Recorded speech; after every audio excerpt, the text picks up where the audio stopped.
بسم اللہ الرحمن الرحیم۔ السلام علیکم۔ موسیٰ علیہ السلام نے قارون کو زکوٰۃ کا کہا تو قارون برا مان گیا۔ قارون سوچ میں پڑ گیا کہ اتنی بڑی رقم میں زکوٰۃ میں آخر کیوں دوں۔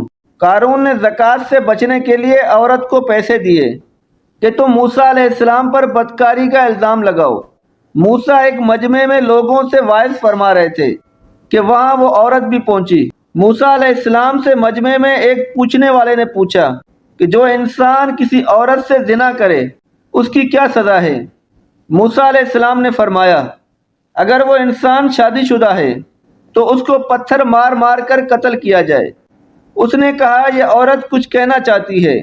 اس نے عورت کو کھڑا کیا۔ موسیٰ علیہ السلام نے کہا کیا کہتی ہو؟ بی بی کیا مسئلہ ہے آپ کا؟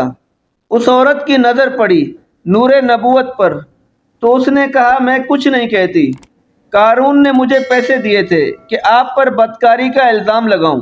موسیٰ علیہ السلام سجدے میں گر پڑے۔ اللہ نے فرمایا موسیٰ آج تو زمین کو جو حکم دے گا وہ اس کی تعمیل کرے گی۔ موسیٰ علیہ السلام جلال میں کھڑے ہوئے اور زمین کو کہا پکڑو اسے۔ جب زمین نے ایک دم قارون کو کھینچا اور وہ پیروں تلے زمین میں چلا گیا تو قارون نے کہا اے موسیٰ مجھے معاف کر دے۔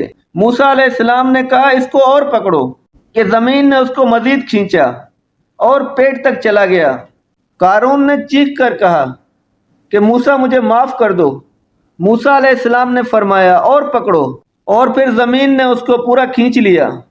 کچھ وقت بعد اللہ تعالیٰ نے جبرائیل علیہ السلام کو اتارا۔ فرمایا موسیٰ بڑا مضبوط ہے تیرا دل، اس نے تیری اتنی منتیں کی اور یہ نرم نہ ہوا۔ میری عزت کی قسم اگر قارون مجھے ایک بار بھی پکارتا تو میں اس کو زمین سے واپس نکالتا۔ اللہ اکبر۔